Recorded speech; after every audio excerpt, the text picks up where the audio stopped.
2 billion people around the world watched Prince Harry marry Meghan Markle last month. But one person who wasn't there to witness the royal wedding was Meghan's father. Well, Thomas Markle had been expected to walk his daughter down the aisle on her big day. But following intense media scrutiny in the run-up to the event, he suffered what he says was a heart attack and had to undergo emergency surgery. So he wasn't able to travel from the United States to Windsor. Well, now, in his first ever television interview, we can speak to Thomas Markle, who's live from California in the United States. Good morning to you, Mr. Markle. Good morning. It's first of all fascinating to just hear you speak. We've all read and heard so much about you in the last year. We've never heard you speak. We've never really got to hear from you yourself. So it's going to be a remarkable morning. First of all, let me just ask, I guess, the obvious question. How are you? There's been so much speculation about you, your health, your emotions, everything. How are you? I'm recovering from a heart operation, but I'm doing much better, thank you. Your life, Thomas, changed quite dramatically, as it often does when people get connected to our British royal family, because they're such, obviously, huge stars around the world. Let's go back to the moment when your daughter, Meghan, first told you that she was seeing this English guy. Do you remember that moment? And do you remember how you felt when you realised who that English guy was? Well, the first phone calls were, Daddy, I have a new boyfriend. And I said, that's really nice. And then the next call was like, he's British. And I said, well, that's really nice. And then eventually the third time around it was like, he's a prince. And at that point, she said, it's Harry. And I said, oh, Harry, okay. And she said, of course, we'll have to call him H so no one knows that we're talking about Harry. It's H. And then we talked about that. And eventually I spoke to him as well. Very nice man, gentleman. Man, very likable, so. I mean, that moment when you're told your daughter, even though she was by then a very successful actress in her own right, and she was on a big show in America called Suits, but the moment that she tells you she's dating Prince Harry, who is one of the heirs to the throne of the British monarchy.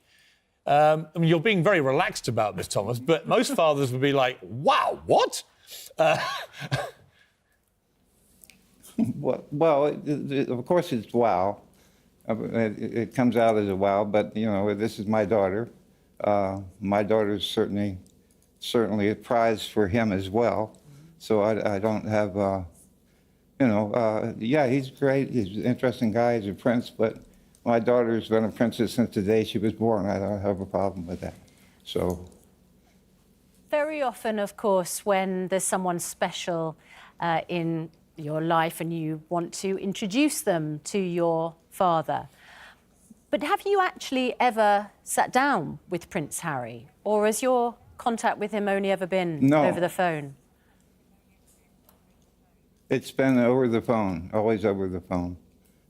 We have yet to see each other face to face. We've had interesting conversations on the phone.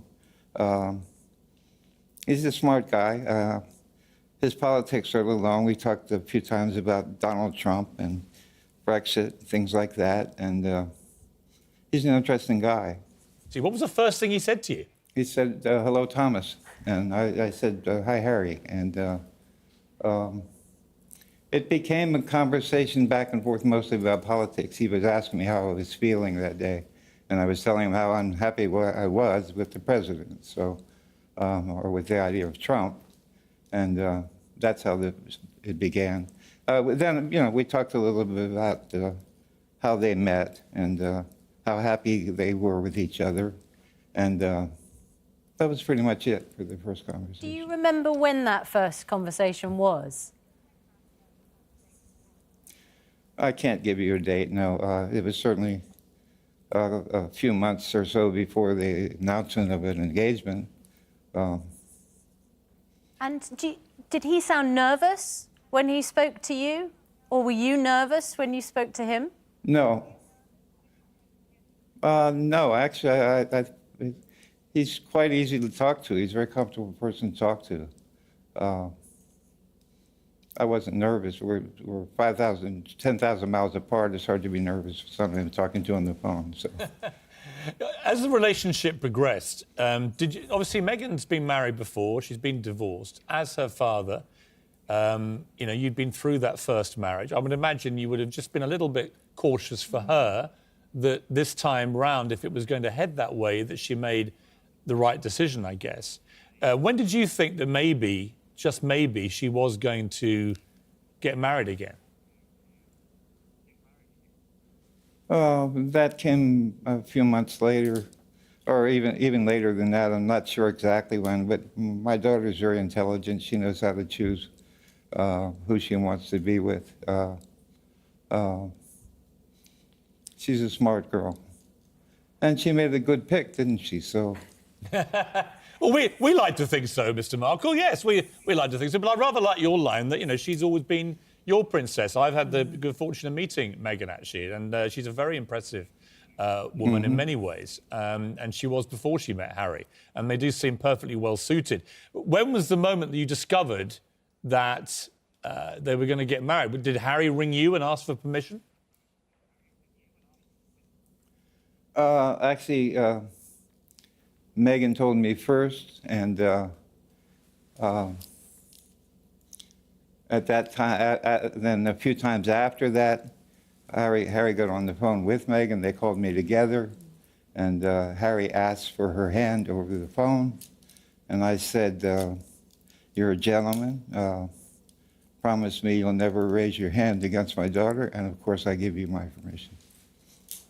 I mean, that's quite a moment. You're giving permission to Prince Harry of the British royal family to marry your daughter. Did you have any concerns then, Thomas, that Meghan may not have realised entirely what she was getting into, that even though she was quite famous in her own right, that if you marry into the royals, you become this kind of, as we've seen, this kind of global superstar? Well, at the time, I didn't realize that. I'm not even sure she realized that. I'm sure it's very complicated. The royals are very complicated, and it's a whole different lifestyle. But I think she can always rise to that occasion. My daughter's capable of anything, and she'll certainly be a compliment to the royal family. Did you have any idea at that stage what it would mean for the rest of your family and how much attention there would be on all of you? No. I had no idea.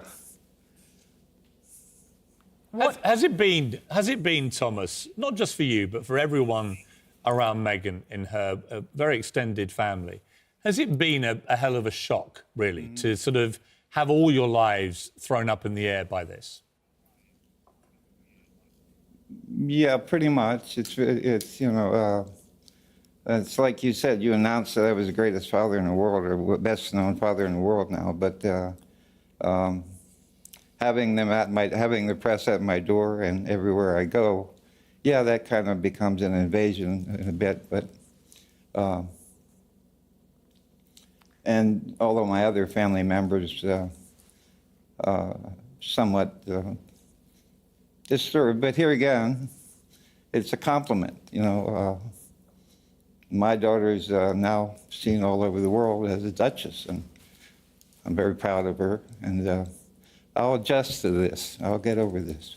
You seem to be I'm glad to see that you're relaxed today, and you seem to be, as you say, adjusting to this crazy world, the circus, really, of entering this royal world. Let me ask you, Thomas, once Prince Harry had asked for the hand of your daughter in marriage, obviously then it gets announced to the world. And it's at that moment, really, the interest in you massively intensified.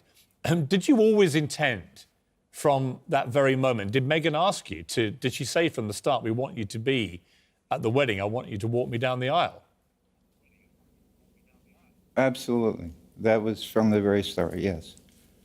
And you were keen to do that? You were happy to do that? Absolutely wanted to walk my daughter down the aisle. Absolutely. I mean, obviously, by then you would have been aware. You've worked in television, you've worked around cameras, you know the media to a certain degree. You've had Meghan being famous herself in Suits, the show. But you would have probably thought to yourself, well, this isn't going to be an average wedding. You know, I'm walking down an aisle with probably 1 billion people watching me around the world. I mean, for any father of the bride, that's a pretty extraordinary thing to contemplate. I knew I could rise to that occasion. I'd be limping down the aisle, but I knew nonetheless I could walk my daughter down the aisle, of course. I definitely wanted that, and that was in the plan. That would have to be. You had the determination to be there on her wedding day, but in the run-up to the wedding, things changed, of course. Firstly, photographers started to track you down, try and find out where you were, and take photographs of you. What was that experience like? It was a total invasion for quite a while.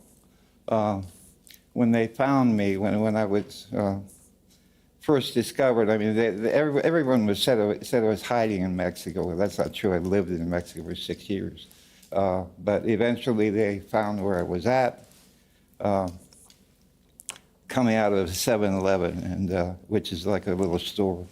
And suddenly they're flashing in my face and asking me questions. And I run to my truck, jump in my truck, and throw up a peace sign. And I figured that was better than putting up half a peace sign. So, but it's been like that. It's been like it's been like that for about a year now. So. Yeah, and you know, I listen. I've been in the media for a long time, and the course media interest in Meghan and her family and everything. Once it was announced formally that she was going to be marrying Prince Harry, went through the roof, and it can be very difficult to deal with. I completely acknowledge that. Throughout that time, were you talking to Meghan and Harry quite regularly about the wedding, about the plans? Talking about the fans a lot and getting advice on how to deal with them, but deal with the press mostly. Not so much fans. I don't know about the fans, but I said Harry was giving me advice about the press. Yeah, I said actually the wedding plans, not fans, Thomas. Whether you were involved at all in any of the plans for the wedding itself. Yes, actually, Meghan was putting together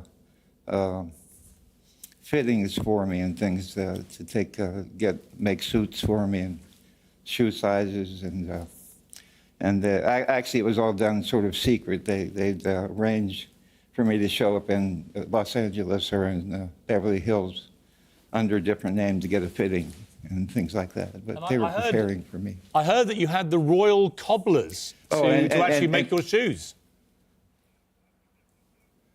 I'm sorry? We heard that you actually had the royal cobblers to make your shoes. Yeah. That was all. Like I said, they sent me out to these